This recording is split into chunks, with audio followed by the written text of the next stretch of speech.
And a pleasant good morning to each and every one of you, and welcome into the Power Lunch. I'm your host, Kenneth Forte. So glad to have you with us here on 101.5 The Ride for the Power Lunch, and also have you joining us on our Facebook page as well.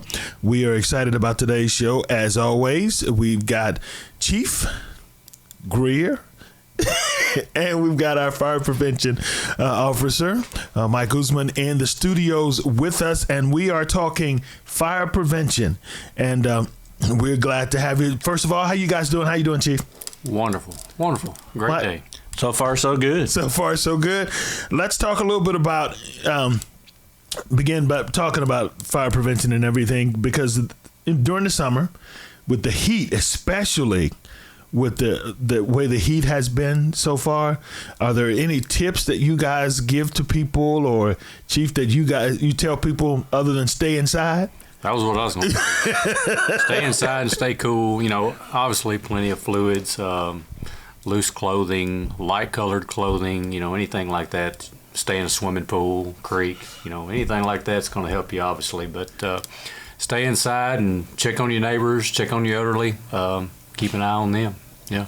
And it's, you know, a lot of times we don't think about it, but Mike, we do have fires in the summer. Yeah, we do. Chief and our fire marshal, Robbie Street, keep a close eye on the weather. You know, it's not just what's forecasted, but it's obviously what it's been.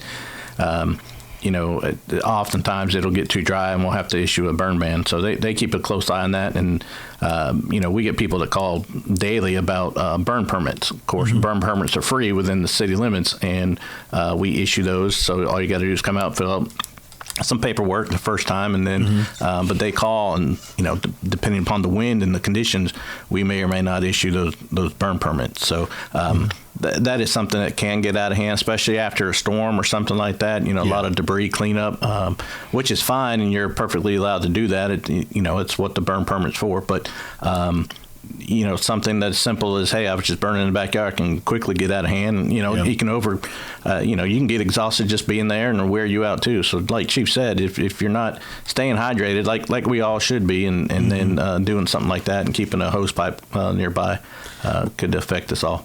Now, Chief, we've had a pretty successful July. We just started. You know, anytime you're selling fireworks, there's always a concern. You know, but it's been really, for the most part, a really good start to June and July as far as not having those kinds of incidents. As far as I know, in the city, we've only had one firework-related fire, and it was a small brush fire. I think we've had a couple of mulch fires. I think those were discarded cigarettes, this and that. But one in the city for fireworks. Now, I don't know how many the counties had. I've seen a few on the CAD system that come up, but I don't know if they were fireworks or not. But so we've been lucky in the city. We're fortunate.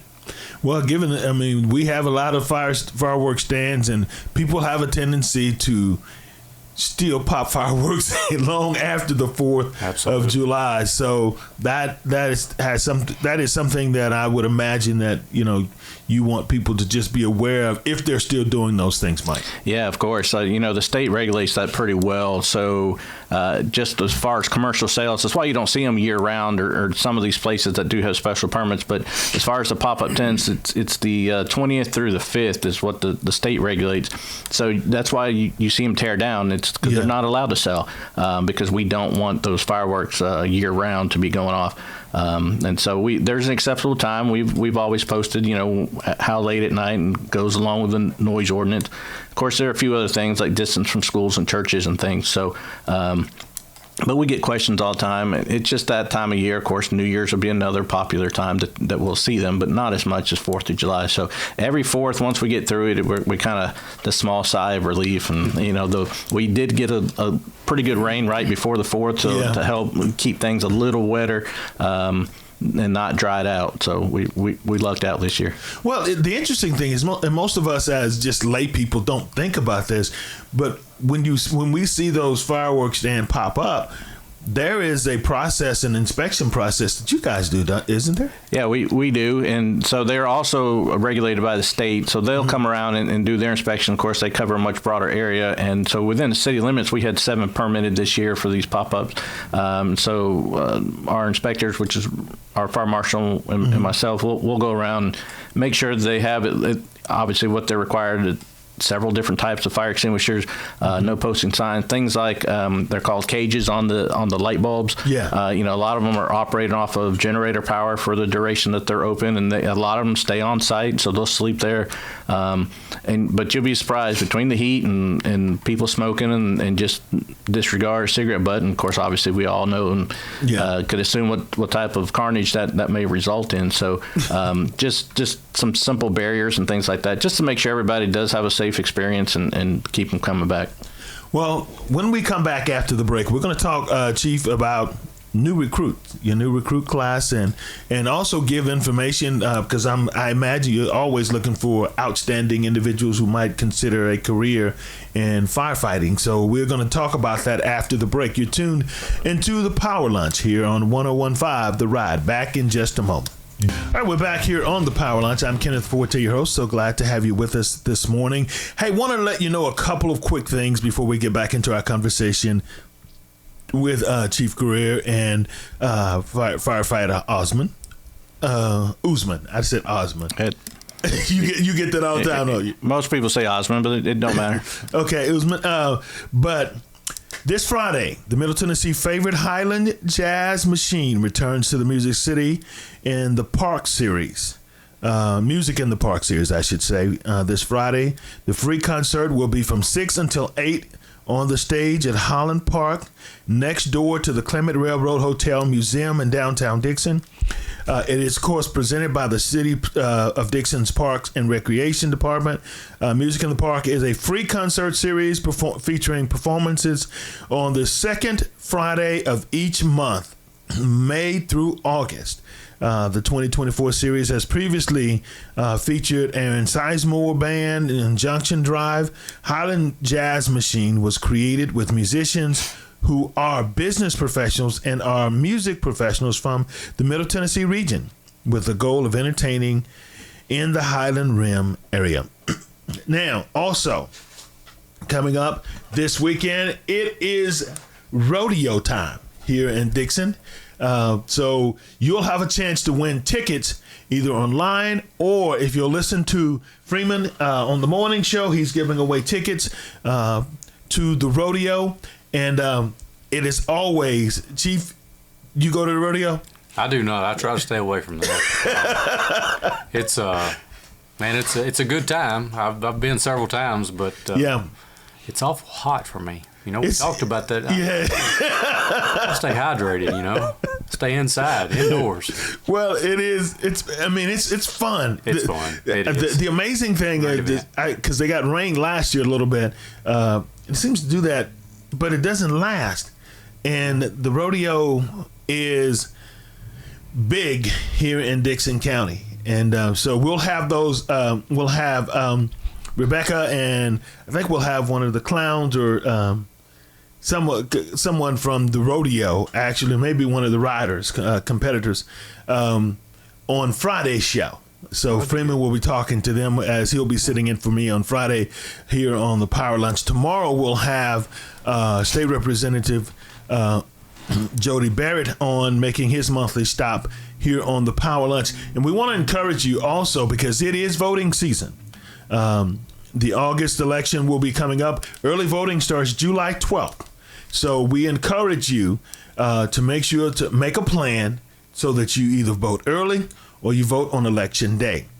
You can also go to our Facebook page at 1015 The Ride and see interviews with the candidates from the 78th District and on the Republican side, and the 69th District on the Republican side. Both candidates on the Republican side are being challenged. The incumbent, Mary Littleton, in the 78th District, and Jody Barrett in the 69th District. So go and check out those interviews that were done here on the Power Lunch, and get a chance to make your decision as to the candidate of your choice. So we don't care who you vote for. We just want you to go vote. Go vote. That's the message. Go vote. Chief, one of the things we were talking about is your new recruit class. Talk a little bit about what you've got coming up. It starts August 5th. August 5th. Captain Brenham, he's over our training division. He takes care of that.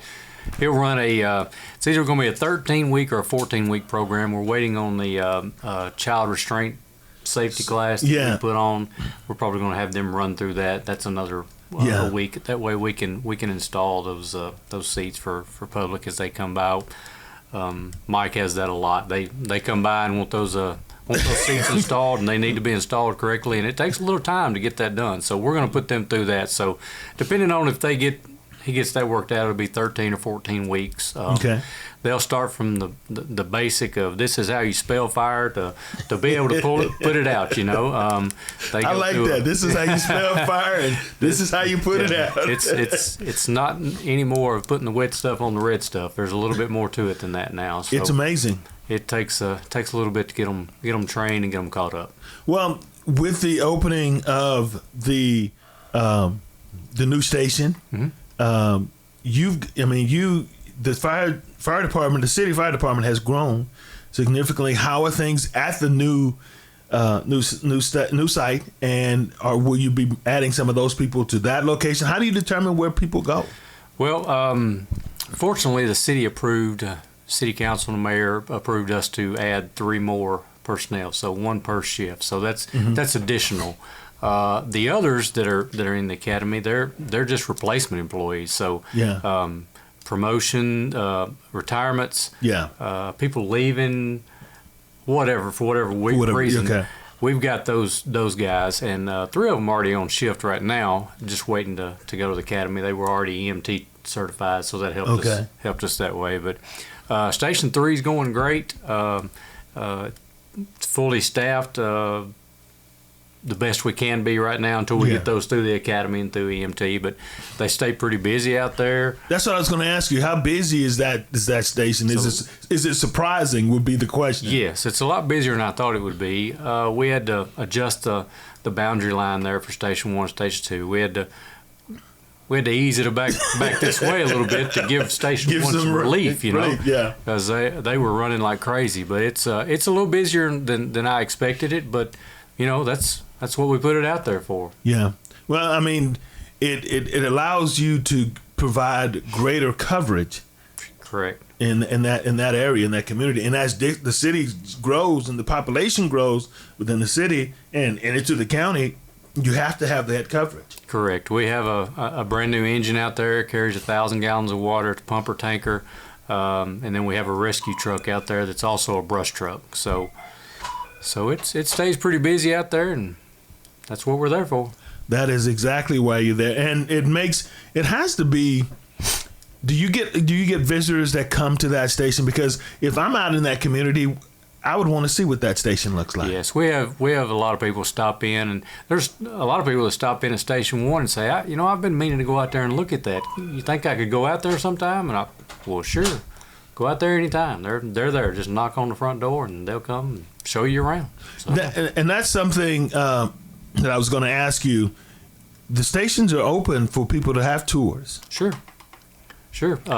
Mike kind of sets our tours up. But we have people randomly just walk in and say, hey, we were walking down the street, and we seen the fire engine. So you mind if we go look around? Well, sure, go ahead. Like downtown obviously gets more foot traffic, so a lot of people coming to and from dinner, especially in the evenings, or to get some ice cream across the street or whatever the case may be. There's parks, there's skate parks, there's Holland Parks, so there's a lot more, and so they'll just stop in, especially if they have kids. They're always welcome to schedule a tour. Just call us, and we can make sure we're there. The rule of thumb is if you see the big bay doors open, come in, knock on the door, say, hey, can we look around? Can you? And most of the time, our guys are someone's available to give you a tour.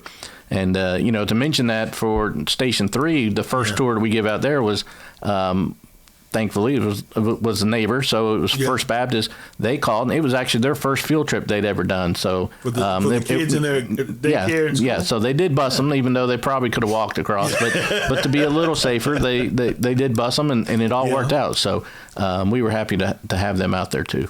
Well, we've got some new fire apparatus that's being provided with you guys. Talk a little bit about that. On order. We haven't got on it order. Yet. Okay, but we've ordered.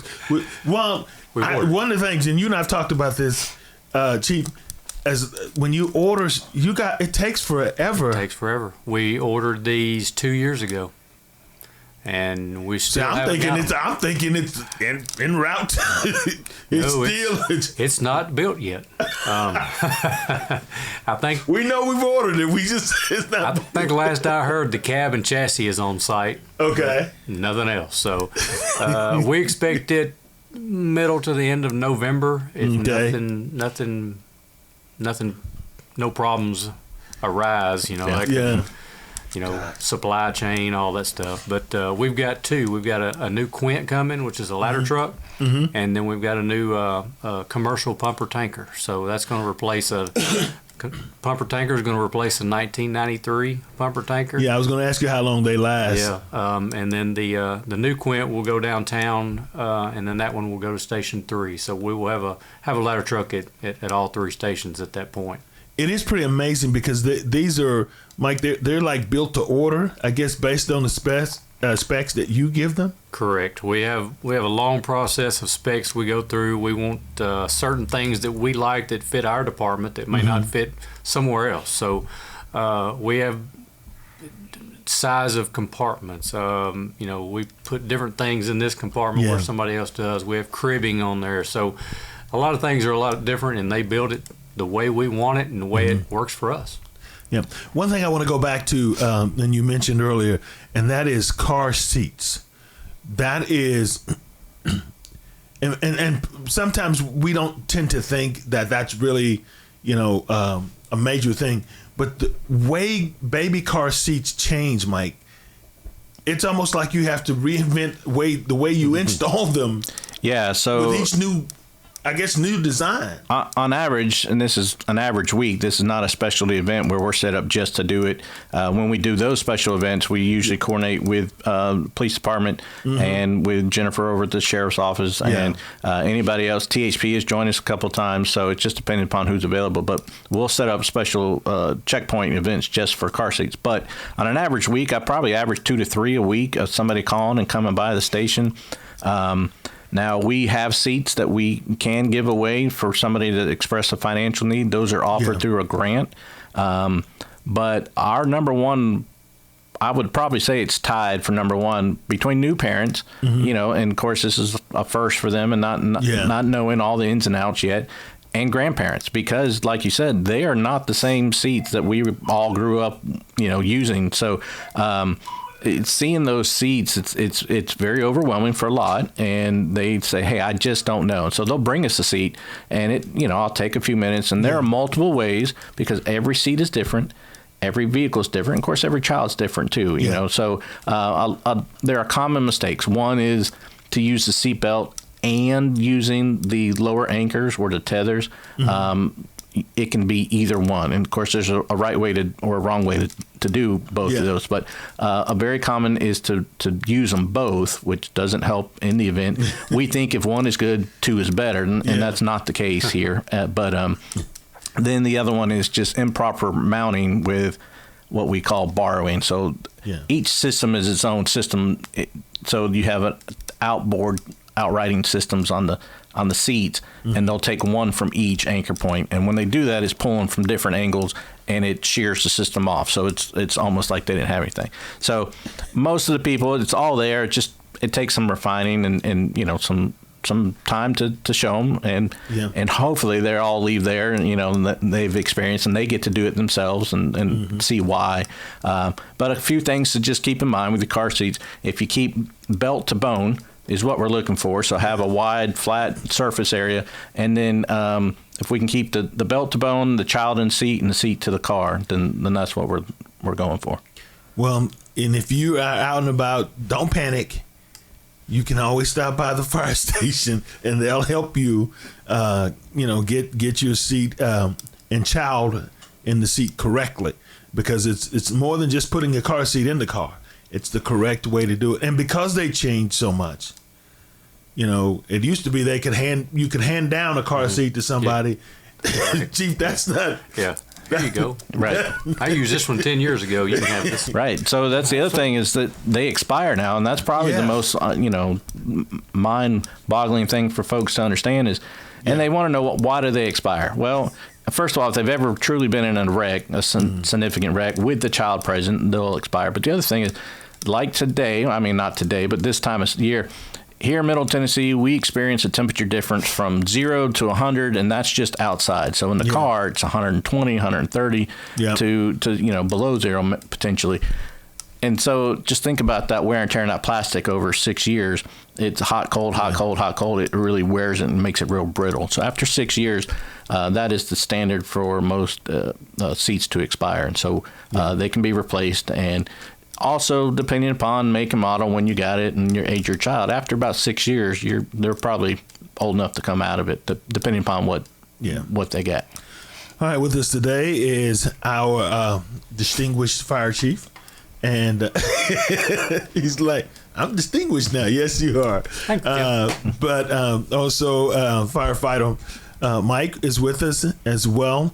When we come back, we're going to talk about some of the. We're going to talk about this new Swiftwater boat, but also some of the public education things that you, Mike, that you have planned and that you've been doing during the summer, because I know you're constantly training. So we'll talk about some of those things and how individuals, churches, or organizations might be able to tap into that and have you come visit them to do a few classes for them as well. You're tuned into the Power Lunch here on 101.5 The Ride. Back in just a moment. All right, we're back here on the Power Lunch. Kenneth Forte, along with Chief Greer and our education guru. Guru. Yes. Look, to do all the things, Mike, honestly, to do all the things from an educational standpoint that you do, not only for the schools when you go into the schools, but also for those in the community and organizations that ask you to come in, you have to be able to cover the gamut of everything, and that's why I say guru. He does.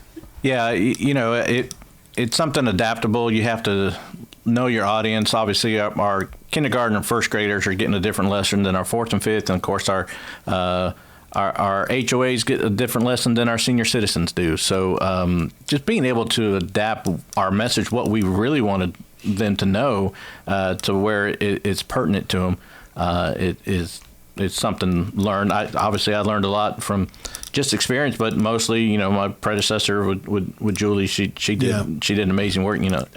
If you go to any of the schools I go to, especially the upper levels now, it's like, how many of you guys knew firefighter Julie? And every hand goes up. So because they had her when they were younger. Absolutely. So yeah, she's well known. Yeah, she is definitely that. But you've done a good job of continuing the educational piece. And Chief, I know that's important for you guys because it also makes young people at every age level comfortable when they see firefighters come to a situation.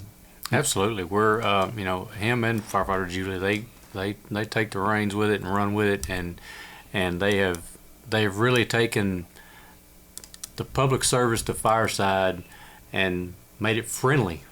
Yeah. To those people, little kids come up and, hey, they're not scared. I mean, they come up and they want to talk, and they want to see, they want to take off running around the station, look at the trucks. I mean, sometimes we have to reel them back in, but hey, they're comfortable, and we're good with that. The more they're comfortable around us, the better off we are. Yep, that makes your job just a little bit easier. Absolutely. Most people don't really realize that the city of Dickson has a swift water team. Correct. Talk a little bit about that, because we have a new Swiftwater boat. Correct. To kind of give people some insight to that. So we have a special operations team within our department that there's about 12 or 14 or 15 12, right at okay, with 14, everybody. 15. Yeah. So we've added some, and these guys go a little bit extra mile. Mm-hmm. They do.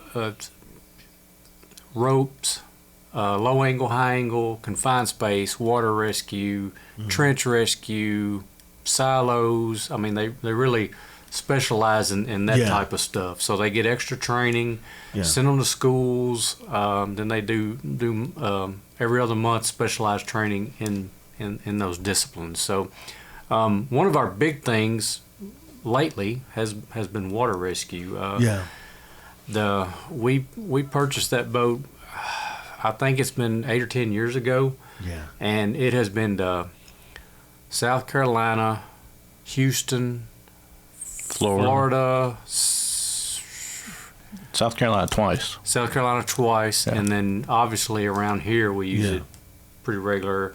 Houston County, Humphreys County, around here in Dickson. So there's all this flash flooding hits, and that boat we got our money's worth out of it. But it sprung a leak, air leak, and it was in a place on the back there that the cone kind of sits in there, and there was no replacing it. So we had to get a new boat. It's a different brand, but it's kind of the same concept. What we wanted, what we like, what works for us. So we got us a new boat, and we've been out on City Lake training with it a little bit, trying to get used to it, and of course we got that motorized boat, and then we've got a inflatable boat, raft boat that we have to paddle with certain situations in swift water and things. We have to use that boat. So we're back up and running. We were down there for a couple months waiting on that boat to come in, but we're back up and running, and hope we'll never have to use it. Yeah. But you guys will go to when you're requested, you guys, as you mentioned, like in 2017, you went to Houston and because of flooding. I'm surprised with the flooding and the hurricane that's going on in Texas and surrounding areas and the rain that you guys haven't been called, because it's been a lot of flooding. Yes, we were a little shocked also. We usually get a call and get put on standby, but once the floods 2010 and then everything else hit and all these hurricanes hit, seems like there for a while we were the only ones that kind of did that. Yeah. And now everybody's got a boat. Everybody's training. Everybody's got a boat. Everybody's got a swiftwater team throughout the state and the country. So. The smaller departments kind of get put on the back burner on that. So, but that's fine. We're still here for Dickson and our surrounding counties. Yeah, because we do have some areas that flood here in Dickson. Absolutely, absolutely. And so you guys are well equipped for that, and that's really good to hear. People sometimes we don't think about it until we're in the middle of it, but. Right. Yeah, when Waverly happened, August of 21, we were doing local rescues here in town, and just kept, as we said, all right, the water's just succeeded, and then just started moving a little further west, and then we got the call to say, hey, they need some serious help in Waverly. So, just getting there was the toughest part, but we were already out and about and locally deployed. Because Dickson flooded. There were severe areas that you guys had to cover here before you could go there. Absolutely. We had several places around town that were, I wouldn't say underwater, but they had water close over them, and there were people stuck in those waters. So we had to go get those out, take care of those, and we left a crew here with one boat and sent another crew to Waverly, and when we got to Waverly, I mean, like he said, it was a task getting there. Highway 70, it was up to the headlights in the trucks trying to get through there. Yeah. And at one point, we got stopped and couldn't go any further because it got so high. So we had to turn around and go back to McEwen and go. However, we went through there. We had Trooper J.D. Blackwell. He led us around. He knew where he was going.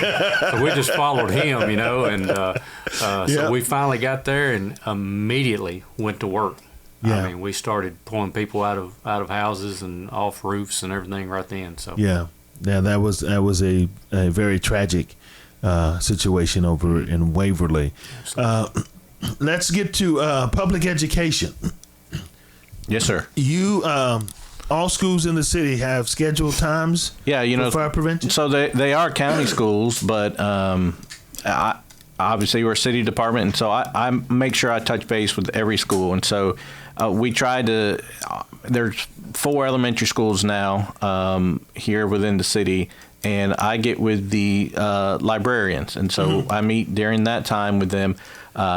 I share all of my information every year with the surrounding departments in the county that have a school in their corresponding districts. And we met twice last year as a small group to say, hey, this is what I did in the schools here. You guys more than welcome to mimic it or do your own, obviously. But this is what's been working. Like I said earlier, to be honest with you, I don't speak to kindergarten or first graders in the library. We do more of a classroom demonstration in a truck. We'll bring a truck in. But starting in the 2nd and 3rd grade, we've got a program that we use and working pretty well. It's a computer-based program, but I'm standing there teaching it. And then 4th and 5th, we kind of go off the annual NFPA's, what kind of the recommendation for the theme for Fire Prevention Week. Fire Prevention Week every year is in October. Well, here in Dickson, we're pretty fortunate. We get a 2-week fall break. And so, if you look at some of the other surrounding fire departments, they put all of their public education usually in that week. Well, with as many schools as we have and as many kids that we have, there's no way that we're getting it. I think we have over 8,000 elementary age kids just in the city schools. You know what I mean? So trying to get to everybody in that week so we've split it up, and basically I do a school a month, and it's usually about a week long per school depending upon what we've got. Now something like the middle school, I'll go and I'll speak to them 4 times a year. Okay. So just they do classroom rotations, and so we're making sure everybody gets some exposure and our message across there. So we do like to do that, at least for the schools. It's helpful. The little kids, when they see Firefighter Mike, we show up. And of course, everybody still wants to see a truck and whatnot, and our crews do a really good job. But no different what you both spoke to earlier. Anytime we're doing a tour, like a fire station or an event or something, we have one of our guys, one of the crew, he'll go from wearing his station uniform to being fully packed out, meaning breathing air through our mask and our air packs and our full our PPE that we've got on our turnout gear. And so having a little kid see that and say, hey, you saw them get dressed along the way, and we explain it to them and how and why, and having them understand that, oh, there's a real person in there. It's not just some scary guy that sounds like Darth Vader coming and breathing, looking for me. So we try to help them to understand not to hide from firefighters in any situation. So if they can come in and understand that usually helps during any type of these situations.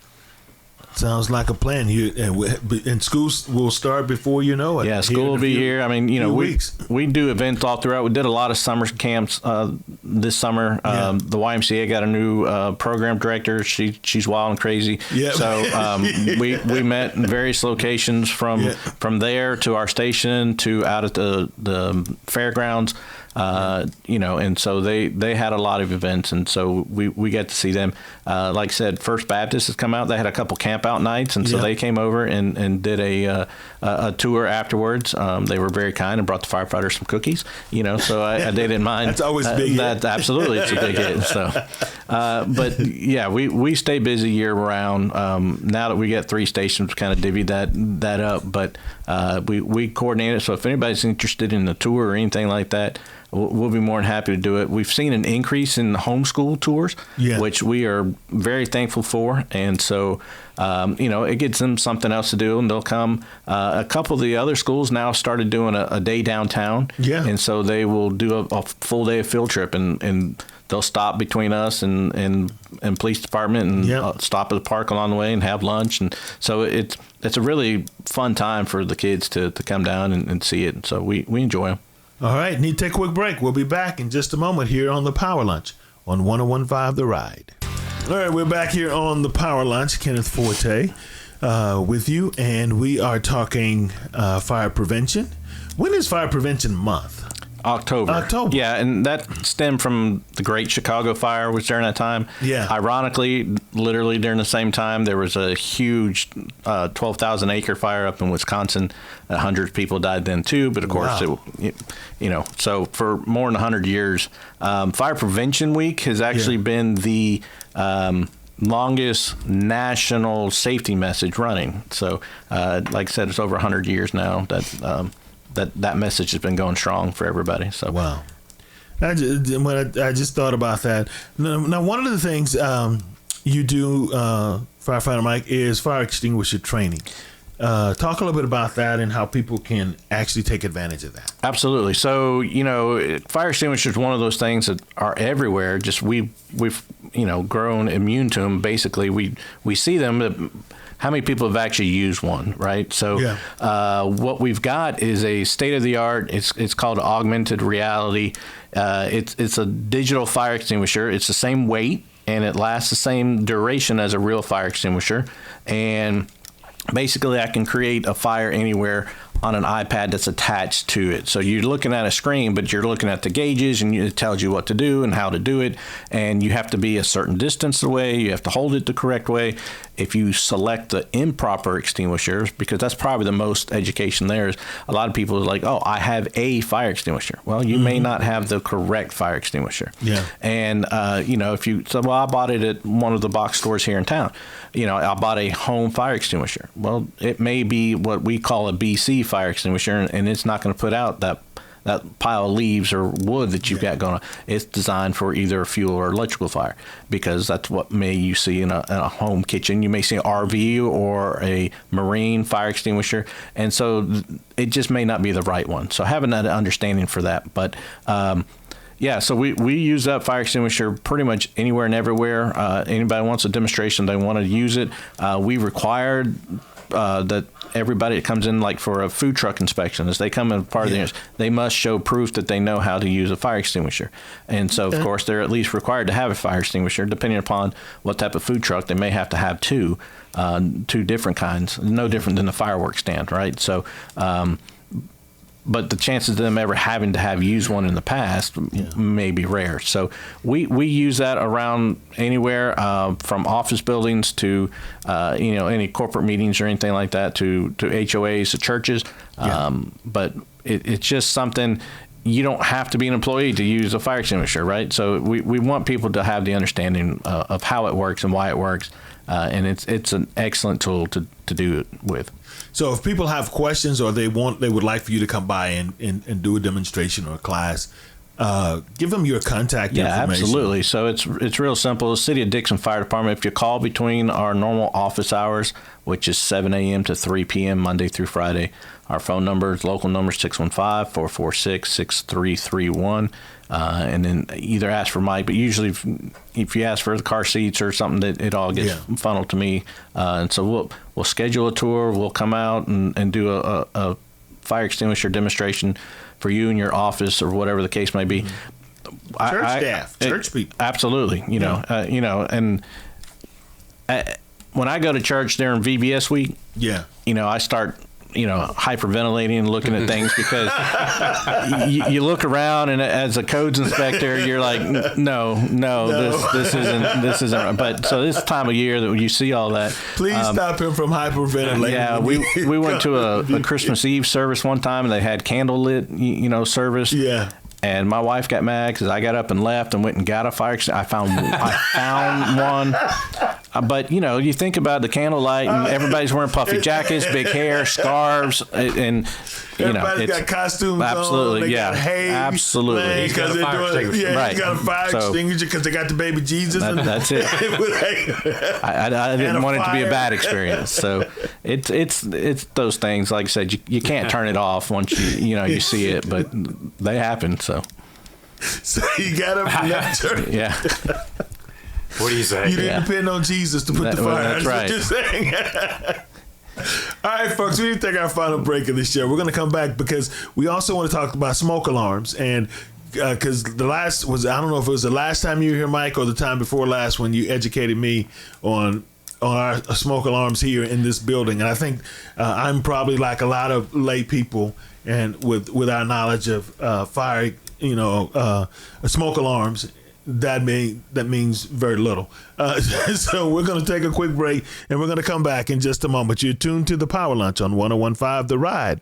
Back in a moment. All right, we're back here on the Power Lunch, and we're so glad to have Chief Greer and Firefighter Mike with us, and we are hopefully preparing you for just precautionary measures.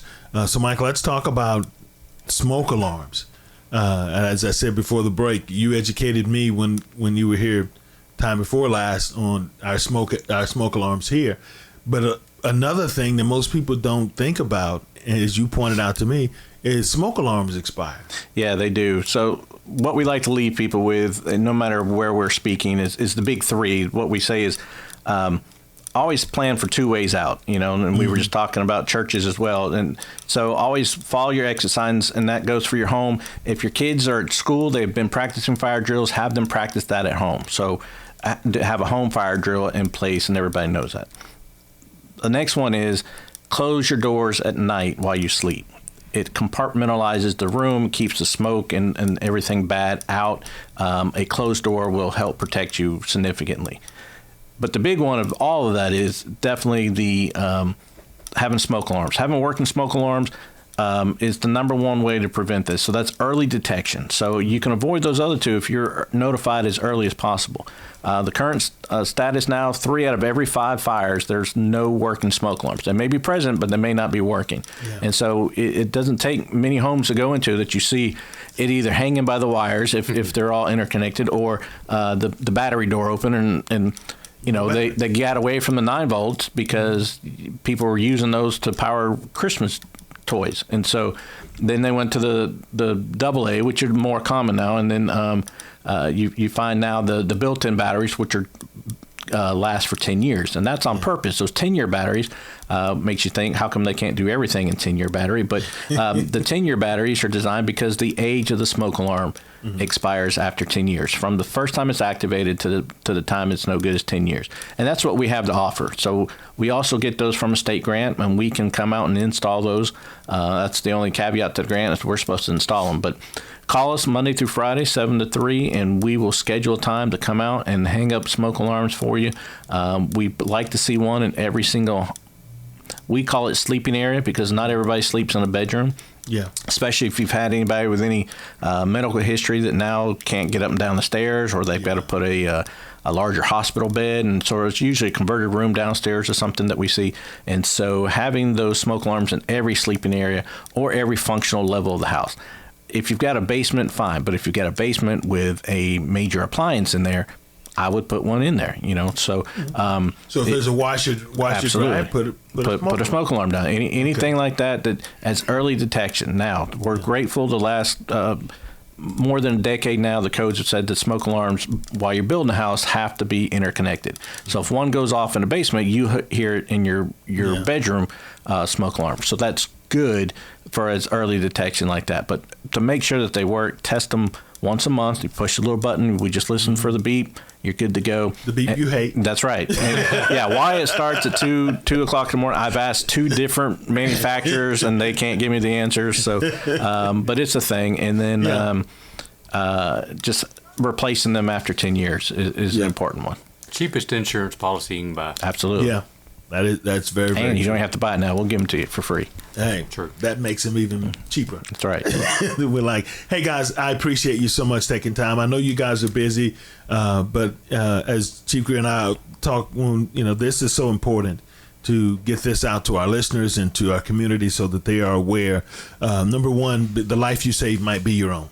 Correct. And so if you want to have Firefighter Mike come out, we encourage you to reach out to him and schedule an appointment. If you need somebody to show you how to do your extinguishers, your smoke alarms, whatever, Firefighter Mike is your guy, and he can make that happen. Chief, thank you so much for all that you guys are doing to keep our community safe. Absolutely. Thank And you. because you guys don't hear that enough, and we just want to say thank you, and thanks for taking the time to come out and share with our listening audience. Folks, we want to remind you again, coming up on Friday is the Highland Jazz Machine in Music in the Park at Highland Park. So if you're looking for something to do on Friday, that's one thing you can do. Also, the rodeo is in town, starts Friday night and goes through Sunday. And we'll have some of those folks in the studio with us on Friday.